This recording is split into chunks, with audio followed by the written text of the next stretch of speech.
네, 안녕하세요. 신재원 목사입니다. 저랑 이제 요한복음에 대해서 이야기를 나눠볼 텐데, 저는 이번 북바이블 스터디 요한복음을 준비하면서 참 놀란 게 있습니다. 그게 뭐냐면 요한복음의 저자가 코로나 시대의 예언자가 아니었나 라는 생각이 들더라고요. 왜냐하면 우리가 코로나 시대를 살면서 여러 가지 신앙적인 그런 고민들에 이렇게 맞닥뜨리게 됐잖아요.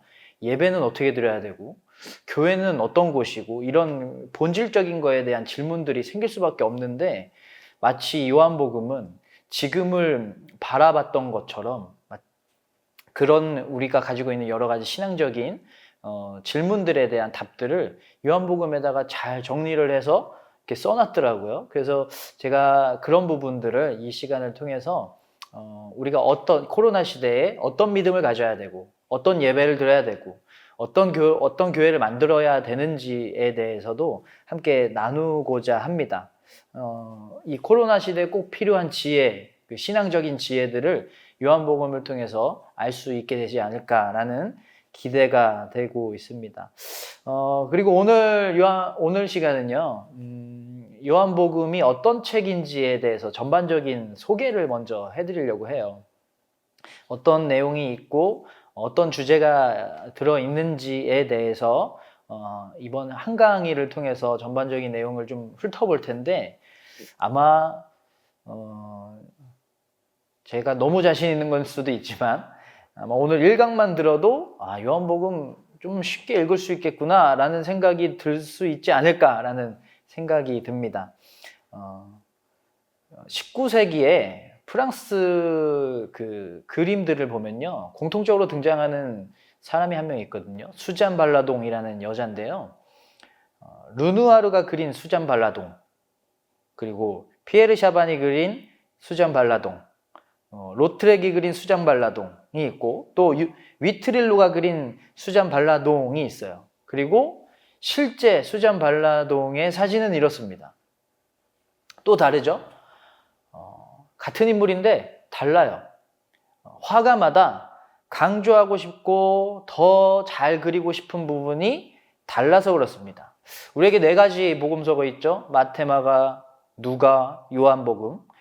내용을 보면 여러분 좀 의심되는 부분, 그러니까 의문이 되는 부분이 있지 않으셨어요? 똑같은 부분이 있기도 하고, 비슷한 것 같은데 좀 다르고, 같은 장면인데 또 다르게 얘기하고 있고, 완전히 다른 부분도 있고, 마태는 있는데 누가에는 없고, 누가에는 있는데 마가에는 없고, 이런 그 내용들이 있거든요.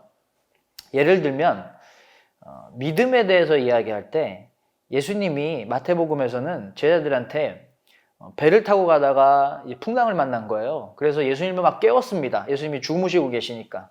그걸 보고 예수님이 제자들한테 믿음이 작은 자들아 라고 이야기하시는데, 마가복음에서는 얄짤이 없어요. 믿음 없는 자들아 라고 이야기하세요. 마태복음은 제자들을 볼 때 그래도 제자들인데, 그래도 사도들인데 믿음이 조금이라도 있지라는 시각으로 바라봤던 거고, 마가복음은 믿음이 조금만 흔들려도 그건 믿음이 없는 거라고 생각했던 거죠. 시각 차이였던 거예요. 제자를 바라보는 시각이라든지 믿음을 바라보는 시각들이 달랐던 것입니다. 마태와 마가는 예수님이 세례 요한한테 세례 받았다고 아주 명확하게 그 장면을 묘사하고 있는데, 요한복음을 보면요, 세례 요한한테 예수님이 받은 것인지 조금 흐릿하게 나와요. 그리고 누가복음을 가보면 더 희미하게 나와요. 그냥 불분명하게 나와요. 이게 시점상 논리적인 시점으로만 따지면 말이 안 되게 나오거든요. 왜냐하면 예수님이 세례 받으시기 직전 말씀에 세례 요한이 감옥에 갇혔다라고 나오거든요. 그 다음에 예수님이 세례 받았다라고 나와요. 그러니까 예수님이 세례 요한한테 세례 받았는지 불분명하게 나오는 거죠. 이게 다 이 사복음서의 각자가 가지고 있는 시각 차이 때문입니다. 왜냐하면 여러분, 복음서는요, 사진이 아니라 그림이에요.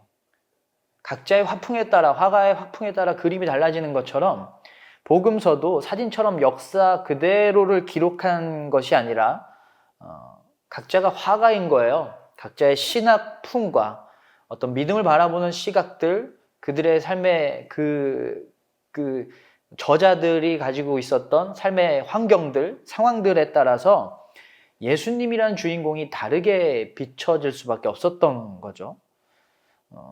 그들의 신앙과는 뭐 그 당시의 환경이라든지 지역에도 굉장히 많은 영향을 받게 되는데, 동양화하고 서양화하고 딱 봐도 누가 화가가 누군지는 몰라도 구분은 할 수 있잖아요. 그것처럼 화풍이 다른 것처럼 지역에 따라, 또 상황에 따라 서로 이제 그리는 예수님의 모습이 달라지는 것입니다. 그래서 복음서가 서로 강조하는 부분이 다르고, 더 화려하게 그리고 싶은 부분도 있고, 감추고 싶은 부분도 있고, 더 빛을 주고 싶은 부분도 서로 이렇게 다를 수밖에 없는 거예요. 제가 누나만 3명 있거든요. 제가 막내고, 그러니까 1남 3녀죠. 그런데 아버지에 대해서 이야기하는 증언들, 어머니에 대해서 말하는 증언들이 같을까요? 다를까요? 같은 인물인데, 같은 가족인데도 서로 말하는 게 달라요. 어떤 사람은 아버지가 무서웠다, 어떤 사람은 아버지가 다정했다, 아버지가 친절했다, 아버지가 무뚝뚝했다. 서로 다르거든요. 같은 사람인데. 왜냐하면 시각이 다르거든요. 제자들도 시각이 달랐어요. 그래서 누구는 도망갔고, 누구는 부인했고, 누구는 배신했고, 누구는 끝까지 따라갔고, 서로 달랐잖아요. 그래서 서로 시각이 다를 수밖에 없는데, 그러면 이런 의문이 들 수도 있어요. 그러면 뭐가 진짜냐? 진짜는 뭐냐? 라고 생각을 할 수도 있죠. 그런데 여러분, 오히려 진술이 다르기 때문에 더 역사적인 겁니다. 더 현실성 있는 거예요. 집단 사기단의 특징이 뭔지 아세요? 입을 맞추는 겁니다. 속이려고. 보이스피싱 하는 사람들, 집단 사기단들 보면 입을 그냥 아주 정확하게 맞춰요. 그게 더 거짓말이라는 거거든요. 내 남매의 아버지에 대한 증언이 다르다고 해서 아버지가 실존 인물이 아니다라고 말할 수는 없는 거잖아요. 오히려 더 아버지가 현실성 있게 다가오는 것이죠. 그래서 복음서에는 성령 안에서 자기들이 만나고 자기들이 해석하고 자기들이 고백한 그 예수님을 자신들만의 언어와 자신들만의 신학과 자신들만의 신앙과 그런 방식으로, 시각으로 옮겨 놓은 것 뿐입니다. 그 중에 마태, 마가, 누가를 이렇게 같은 시각을 가진 복음서라고 해서 여러분 많이 들어보셨죠? 공관복음서라고 얘기하고요. 요한복음은 완전히 시각이 달라요. 그래서 따로 분류합니다. 뭐 제4복음서라고도 신학적으로 얘기도 하고요. 그래서 공관복음서는 조금 비슷하고 같은 그룹이고, 요한복음은 좀 다르게 구분을 합니다. 그러면 공관복음서와 요한복음서의 내용의 차이가 어떤 게 있을지 한번 제가 흥미가 될 만한, 굉장히 많아요. 근데 여러분이 흥미를 가질 만한 몇 가지들을 한번 골라봤는데, 공관복음서의 와 요한복음서의 공간과 시간의 배경이 다릅니다. 공관복음서는 북부 이스라엘 갈릴리 쪽이 무대고요. 요한복음은 남부 유다 예루살렘이 주 무대예요. 시간적인 차이는 공관복음서에는 6월절이 딱 한 번 나옵니다. 그러니까 1년짜리 스토리인 거예요. 논리적으로만 봤을 때. 그리고 요한복음은 6월절이 3번 나와요. 그러니까 3년인 거예요. 그러니까 예수님의 공생애를 말하는 기준이 요한복음인 거예요. 우리에게 요한복음이 없었다면 예수님의 공생애를 1년이라고 얘기했을 거예요. 요한복음 때문에 6월절이 3번 나오기 때문에 3년짜리 스토리가 됐고요. 그리고 정말 대표적인 차이 중에 하나가 뭐냐면 성전정화 사건 다 아시죠? 공관복음서에는 성전정화 사건이 예수님이 십자가에 달리시기 직전에 예루살렘 입성하시잖아요. 예루살렘 입성 직후에 성전을 정화하신 걸로 나옵니다. 그러니까 예수님의 공생애의 끝자락에 나오는 거예요. 십자가에 달리시기 직전에. 그런데 요한복음은 완전히 달라요. 예수님이 공생애를 시작하시고 나서 요한복음 2장에 첫 번째 예수님의 기적 사건이 나오는데 가나온인 잔치. 그거 다음에 바로 성전 정화 사건이 나와요. 그러니까 공간복음은 성전 정화 사건이 공생애의 마지막, 요한복음은 성전 정화 사건이 공생애의 처음 부분인 거죠. 이 의미의 차이에 대해서는 이제 나중에 3장을 다루면서 이야기를 해드릴게요. 그 다음에 공간복음서에는 예수님의 기적 이야기, 이적 이야기가 아주 다양하게 많이 나옵니다. 그런데 요한복음은요, 정말 많은 이적 이야기가 있었을 거 아니에요. 그런데 그 중에서 딱 7개만 골랐어요. 그리고 용어가 기적이 아니라 표적이라고 말합니다. 세메이온이라고 이야기하는데 따로 이렇게 엄선해서 특별한 의도를 가지고 7개의 표적만 이렇게 엄선을 한 거예요. 그리고 중요한 차이 중에 또 하나는 공간복음에서는 예수님이 유월절에 죽으시거든요. 그런데 요한복음서에서는 유월절 준비일, 그러니까 유월절 하루 전에 죽으시는 걸로 나옵니다. 그리고 뭐 다 아시겠지만 공간복음서에는 그 성찬 장면이 나오지만 요한복음서에는 성찬 장면 대신에 발을 씻겨주시는 장면이 나오죠. 이렇게 대표적인 내용적인 차이들이 있다는 거 알아두시면 참 좋을 것 같습니다. 그러면 지금부터 요한복음의 시각에서 예수님은 어떻게 그려지고 있을까? 요한복음의 내용에 대해서 한번 이야기를 해볼 텐데 요한복음을 이해하는 한 가지 키워드가 있어요. 그러니까 요한복음을 관통하는 키워드가 있어요. 이거 하나만 기억하셔도 요한복음의 모든 말씀들을 하나의 주제로 이렇게 꿰뚫을 수가 있거든요. 요한복음은 처음부터 끝까지 모든 말씀이 다, 모든 장면, 모든 표적, 모든 예화, 모든 말씀들의 그 초점이 다 예수님은 누구인가? 이걸 신학적인 용어로 기독론이라고 하는데 예수님은 누구인가? 라는 거에 대한 답으로 맞춰져 있습니다. 그거에 대한 답은 뭐냐면 예수님은 하나님이다 라고 말씀을 하는 거예요. 당연한 거 아니야 라고 생각할 수도 있거든요. 근데 요한복음만의 특징이 있는데 마가복음 기준에 따졌을 때 예수님이 하나님께 아들로서 인정받는 장면이 언제냐면 세례받았을 때예요.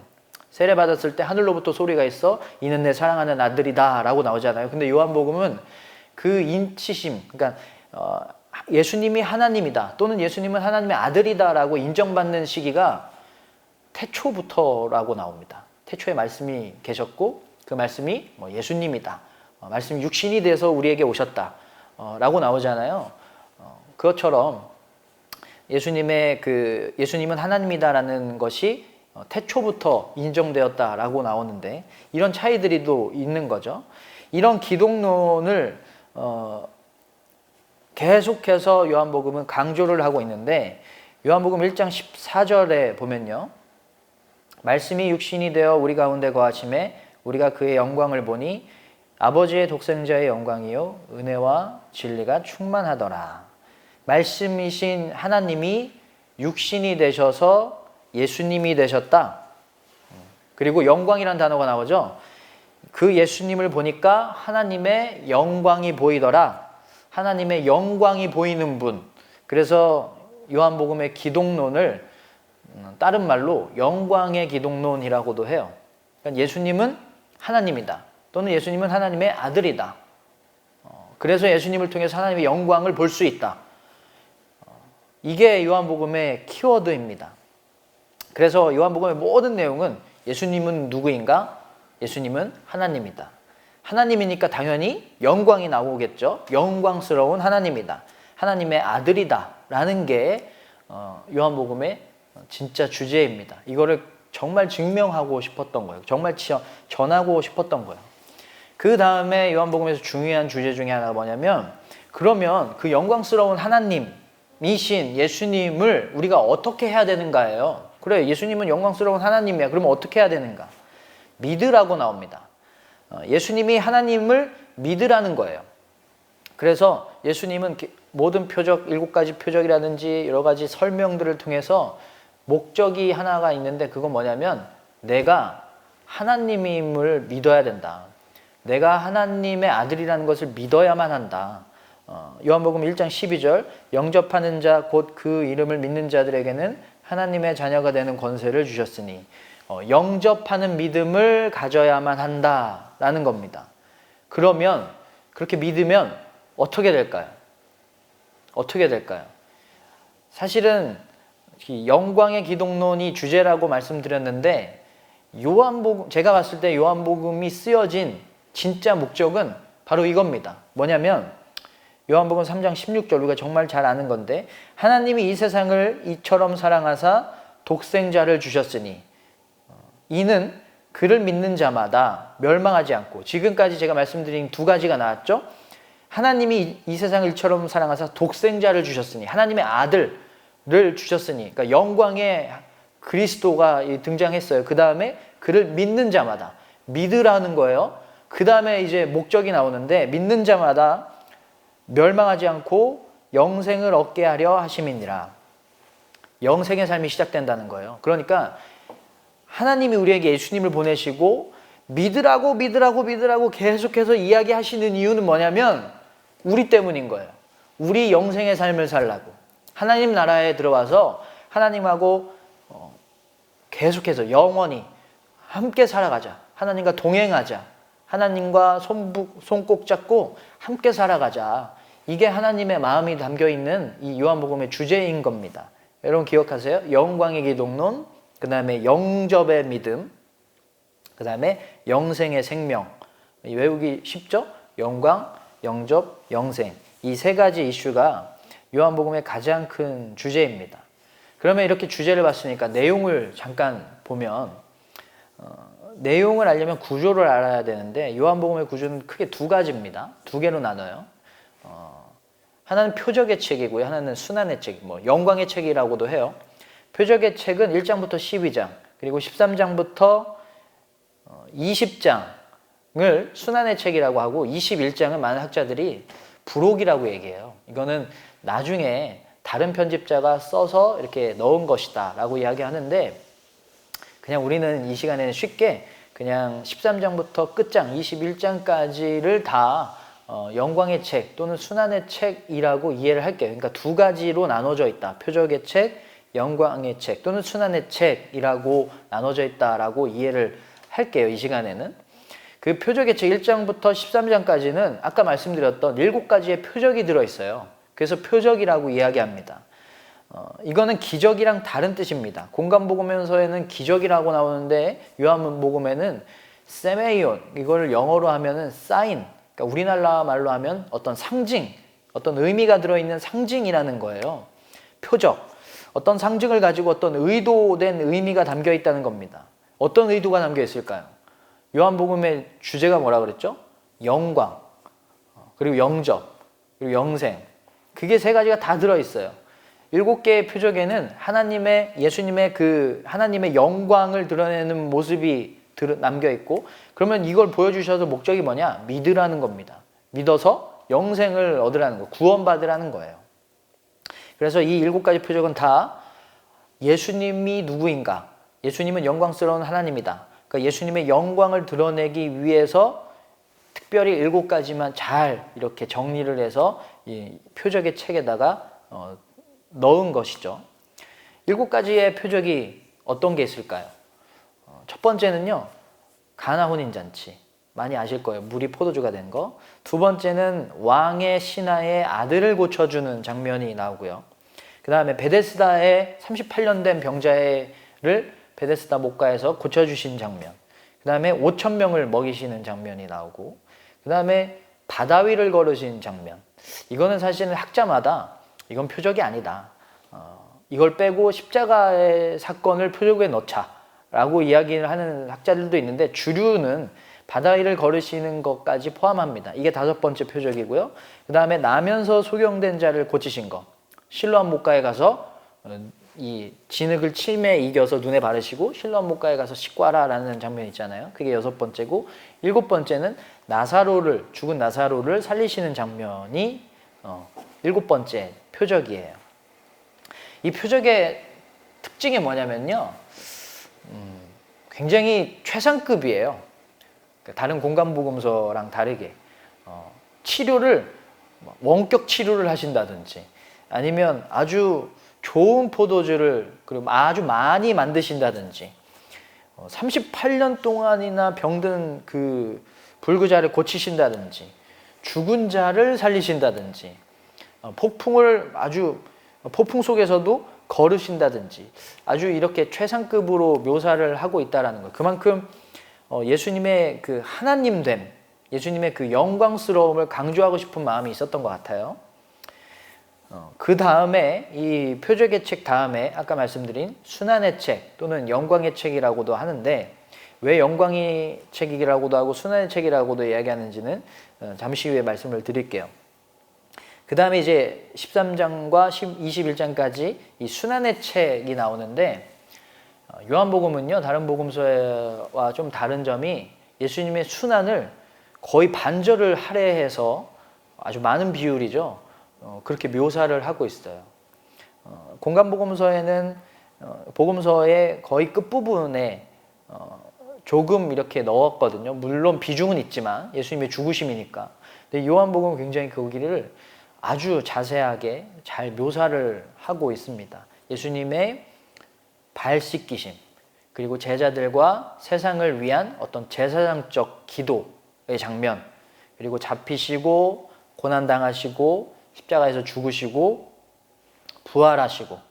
부활하신 다음에 제자들에게 나타나시는 장면, 뭐 베드로에게 나타나신다든지 도마에게 나타나신다든지 그런 부분들도 아주 자세하게 묘사가 되어 있고, 베드로에게 어린 양을 맡기는 장면까지도 나오고 있죠. 그만큼 순환의 책의 그 비중이 예수님의 그 죽으심과 부활에 대한 비중을 아주 크게 이렇게 차지를 하고 있는 거예요. 표적의 책과 순환의 책 모두 다 예수님은 누구인가, 예수님은 하나님의 아들이다, 예수님은 하나님의 영광을 드러내신 분이다 라고 이런 그 초점을 놓치지 않고 계속해서 설명하는 장면이 나옵니다.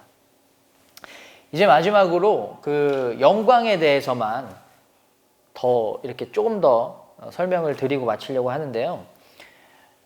영광은 여러분 누구에게서만 드러나는 걸까요? 꽃이 향기를 뿜는 것처럼 영광은 하나님에게서만 나오는 거예요. 모든 영광은 다 하나님에게만 나오는 겁니다.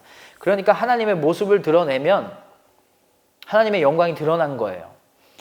그러니까 예수님이 표적을 통해서 예수님이 하나님이다 라는 것을 드러내셨어요.